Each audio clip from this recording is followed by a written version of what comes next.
Hello, everybody. Today we're going to spend a little bit of time talking over the specific DBQ skill of sourcing documents because I know that that is a piece that we're still working on building. So I figure each week between now and the AP exam, which is about a month away for us, we will pick one skill from the DBQ to refresh on and just spend an extra, 20 or 30 minutes working on. My internet's being a little slow today, so I apologize if the slides are a little slow in moving. But this week we're focusing on the HIPP analysis, that is sourcing the document. Now, this is directly from the 2020 rubric. So we know that analysis and reasoning, which is sourcing, is 2 points. You get 1 point for explaining how one document's point of view or purpose, historical situation, or audience is relevant to the argument. And you get a second point for doing so to a second document. Now, this is unique to the 2020 rubric. It is different on the normal rubric, so just keep that in mind. But the big thing to take away here is that you have to appropriately source 2 documents.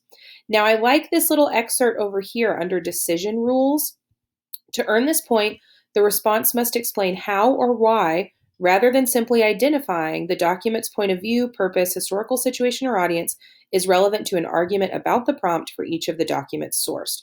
So you are not just identifying the HIPP of the document. You are explaining why it's important to your argument. How did the HIPP analysis impact your argument or this document? And that's briefly what we're going to focus on today.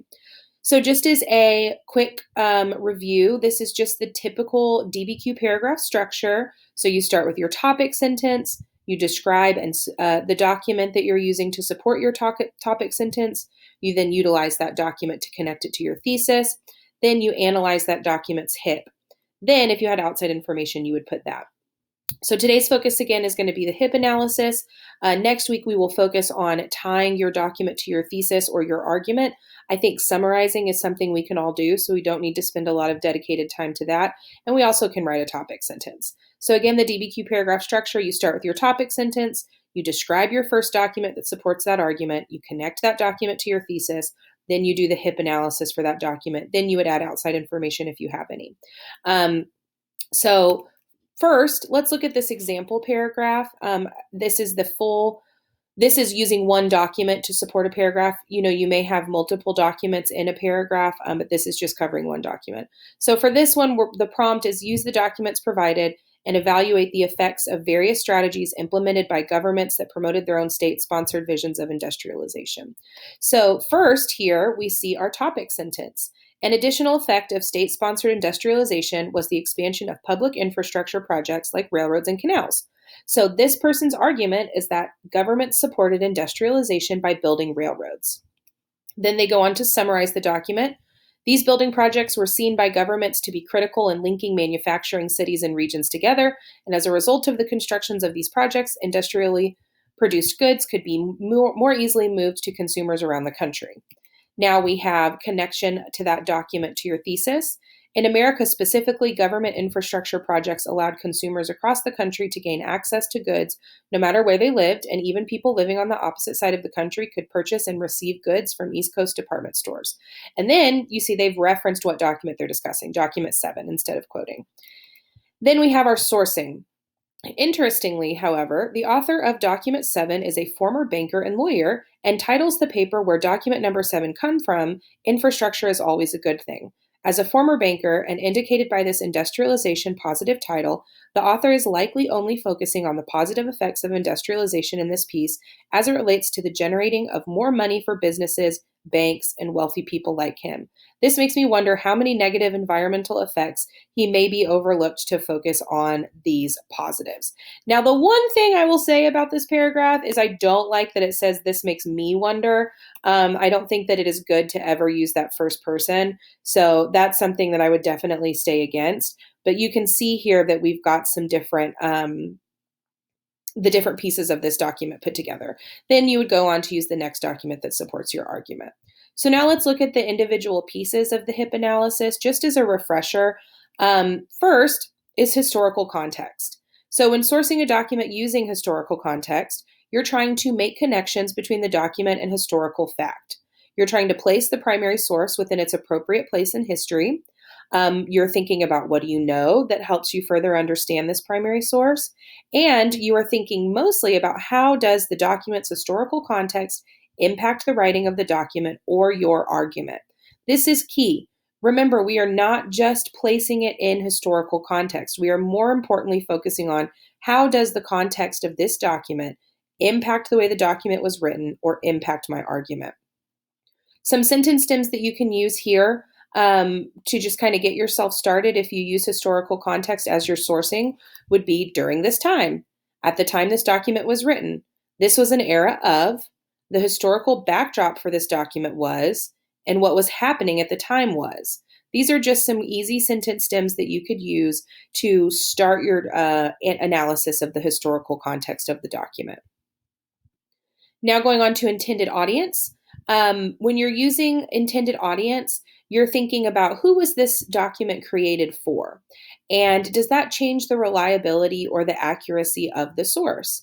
The example I've used in class before is if I'm writing an email to my friend, it's going to sound very different than an email that I'm writing for my boss. So that is the intended audience that changes the way the document is written, or it changes the reliability or the accuracy of the source. So you're thinking, how does the intended audience change the way in which this document was written? Some sentence stems you can use here are this document aimed to do the following, or this author was reaching out to, this document or author targets, the author document is addressing this person, which is significant because, or this was meant for blank. Remember, again, we are not just identifying the intended audience, we are focusing on how the intended audience impacted the way the document was written. Moving on to purpose, I think purpose is one of the ones that can be applicable to numerous documents, but this is kind of the hardest one, I think, to show analysis. It's easy to identify the purpose of a document, but you really do have to take it one step further and explain why the purpose of the document is significant to your argument or to the document.